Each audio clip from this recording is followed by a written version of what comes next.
to a nice ovation. The Marching Knights of UCF entertaining us all here at the half. Our first two quarters of football that has seen Troy State lead by 10 to nothing, our score at intermission. A man who has been the head coach and athletic director at the University of Central Florida since 1985, Gene McDowell, has made a habit of winning these openers. He is 5-1 on opening day, and probably you would think that his ball club is going to rally in the second half. We had an opportunity to sit down with a very busy man earlier this week on the UCF campus as he assessed the state of affairs with the university, athletically speaking, in 1991. Our own Mark Drury chatted with Coach McDowell.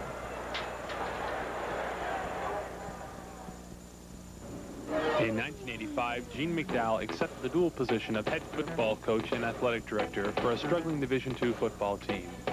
Since that time, he's enjoyed 5 consecutive winning seasons and 2 divisional playoffs, with no plans of stopping there. Well, the environment at UCF's always been real good. I knew coming in that we had some financial problems and that we were a marginal Division II football team who played a predominantly Division I AA schedule. So I didn't anticipate immediate success. We started out and had a 5-6 record the first year, and then since then we've had a winning record ever since with that schedule. Being able to get into the Division II playoffs with the schedule like it was a bit of a surprise to me as early as we did that. In fact, that had something to do with our willingness to go ahead and move to 1AA as soon as we did. Today, being a 1AA football program is where we should be in the growing up process that we're going in right now. I think that as a 1AA football team, we can compete favorably in the league with a chance to get in the playoffs fairly frequently. And I think we ought to try to be the best that we can possibly be while we're at 1AA. Again, our long-range plan calls for moving up again in 5 years. 1996, we're going to move to 1A. Between now and then, I want to be the best we can be where we are, and I would feel very satisfied to do just that. We don't recruit out of state, and the reason we don't is that we feel that we can outfit a 1AA football team without recruiting out of the home area. We start in Orange, Osceola, and Seminole County, and then we work from there. And if we can get all of our needs from those 3 counties, we'll do it. If not, we're going to have to expand to other highly populated areas such as Miami, Jacksonville, and Tampa. And we get good players from all of those areas. But any recruiting that we do out of state is basically by luck. They have to contact us. We'll evaluate those who contact us, and if we like them, then we'll encourage them to come to school here. Other than that, we stay at home. Well, we lost 8 starters off our offense last year and 4 off of our defense. But we feel like that the young people that we've got that we're reloading with in those positions are better talent than we lost. Ron Johnson is the incumbent quarterback, so that certainly makes it good. We lost Mark Giacon, and so Willie English, a very fine tailback, is going to replace him. But the thing that you wonder about is whether or not we will execute the offense as well as we did with all of those seasoned veterans. Time will tell. We'll find out tonight. I think we've got a chance to be pretty good on offense because our skilled players are talented. Defensively, we're going to miss Bill Stewart at the linebacker, where Vic Taylor is going to step in and play. I think Vic's going to be a good player. Right now, he's not as good as Billy Stewart, but he's going to have a chance to get as good as he was before the season's over. Rick Hamilton is a returning All-American candidate, the other inside linebacker. Bobby Spitulski returns at one outside linebacker, and he's a great talent. Actually, how good we'll be on defense depends on a couple of things. How good our cornerbacks are going to play, and what kind of play we'll get out of the depth at our inside linebacker positions. Overall, the depth on our team is the best it's ever been. There's only a few spots that we don't have at least 2 players that I have confidence in for each position. Our booster organization has been great. When we first came here, we had a few hundred boosters, and we were raising about $300,000 to $400,000 a year. This year, we raised over $1 million through our booster club, and our booster rolls have over 1,500 people on the rolls.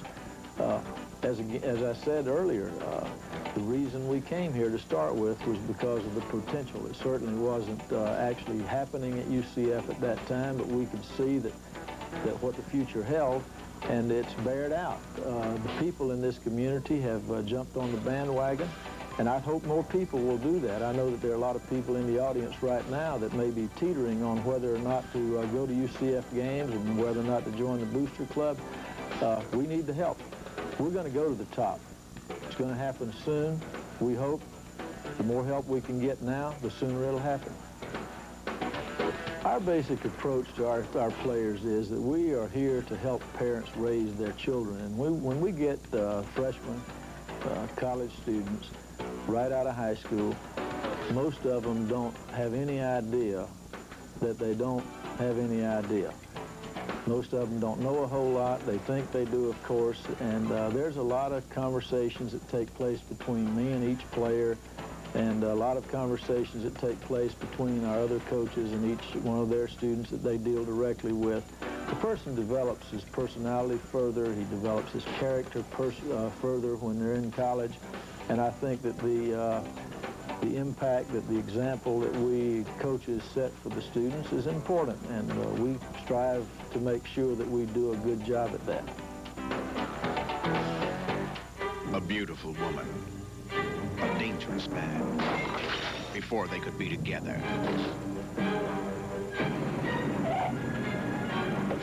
No one's gonna hurt you, okay? You're gonna learn to trust me. A family would be torn apart. Nora? Help! Everything's under control. What do you want? She's good. The lady is a liar.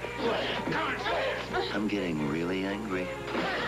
That gun the kid was carrying is registered to a Nora Cornell. I'm scared, Dad.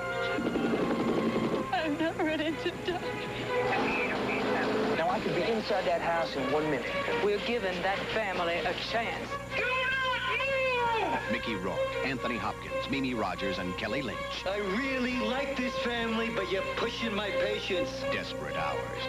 A Cinemax exclusive premiere.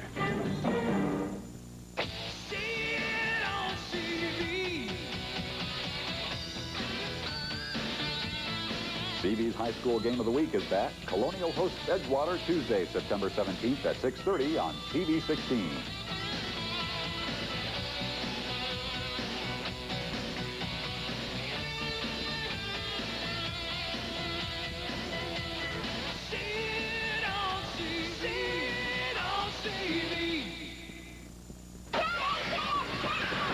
We Americans go through 2.5 million plastic bottles every hour, every day of the year. Americans throw away enough aluminum every 3 months to rebuild all our commercial airplanes. Did you know that 2 weeks of your daily newspaper equals 1 mature tree? Some communities now pay more for waste disposal than for police services. Is that where you want your tax dollars to go? Buy stuff that's recycled. Recycle the stuff you buy. Take it back.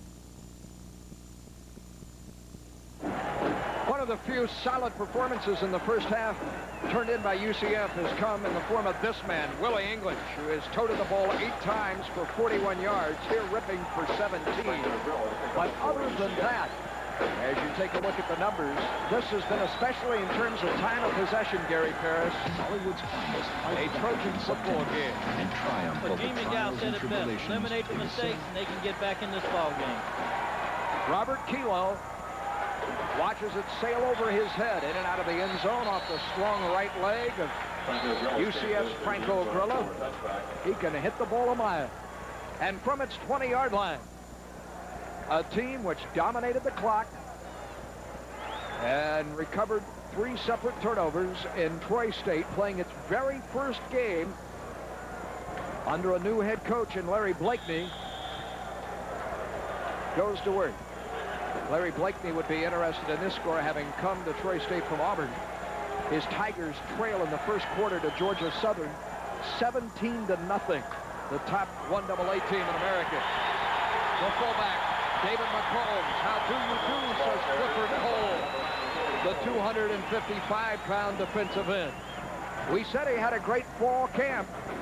Right, according to Deke Pollard and the other assistant coaches, he showed it there from Altamont Springs and Edgewater High School. It's time someone on defense took the leadership role. Here, you see the play here? Maybe Clifford Cole's the man that said, hey, let's get out there, let's do it. Bob Spatowski's hurt. He's a senior. Clifford Cole's going to step in and do the job. Ball to the far side. Kilo to the bottom of your picture, and waylaid is Eddie Coleman. Coleman lost another yard. Eddie Coleman in the first half carried the ball a dozen times and gained 65 yards. The defensive intensity has been increased, and it is a fierce UCF defense on the field as Coleman is helped from the field. Well, he ran into Willie Britton on that last play. Willie did a good job of getting across, beating his man across from him, penetrating into the backfield, and does a good job of tackling. And Coleman's walks off a little wobbly. Hopefully he'll be all right. 3rd down and 12. 4 receivers set to go into the pattern for Troy State. On the draw, the lone setback, McCombs. Across the 25 up to the 26. No further, though. And the defense will earn a fine ovation as it will get the football back. Rick Hamilton, the linebacker, made the stop, the All-American. As you listen to the crowd as they give that well-deserved round of applause to the defense as they come off the field. Well-deserved. That's a good set, good tone right there for the second half, and that's what the coaches look for. Rodney Glass to punt. Flags fly. Procedure may be the call against Troy State, and this indeed appears, the way the players are pointing, to be against the men in the Cardinal and Silver. Dead ball, 5 yards back, and Glass, the senior, must stand at his 6-yard line when he hits it. That was the 3rd. This will be the 4th kick tonight. Glass has had 3 kicks for 30 yards. Dickinson, the lone man back is Glass. It's a tight spiral. Dickinson from his 46 tries to turn the corner and cannot do so. A nice shoestring tackle, a loose football. It was ruled down. Troy State came away with that loose ball, but the ball is whistled dead back at the 47, and it was a flying tackle that tripped him up. Well, the exciting thing about it was the contact, the good hitting, everything going. Now watch Dickinson right here. Dickinson's trying to get outside. He stops, now he accelerates, gets outside a little bit, and as he hits the ground there, the ball pops out, cannot cause a fumble to the ground. So UCF has excellent field position. Now they got to eliminate the mistakes, Paul. They cannot hurt themselves with penalties or turnovers. That would have been the 4th turnover of the game suffered by UCF. Play action to English. Johnson guns in and out of the hands, broken up, of the intended receiver on the play for UCF in David Rhodes and Steve Leach, number 2 in your program and number 1 on my hitters list this evening, Gary Parrish. Excellent. Put an elbow into it. Likes to hit. That time he tried to find Rhodes, David Rhodes in the seams there. Now the corner's up tight, the safety's back. There's a seam right in there, Paul, and Johnson's trying to find Rhodes, just misses him. He's wide open. That play, they connected in the first half, almost there. 2nd down. Dickinson to the near side. Cooper to the far side. Jackson, play action, pulls it down. He'll be sacked a 2nd time. Will Ron Johnson. Antoine Marsh, a junior defensive tackle from Baghdad, Florida, and Milton High School, collects the sack. The loss on the play is for 3.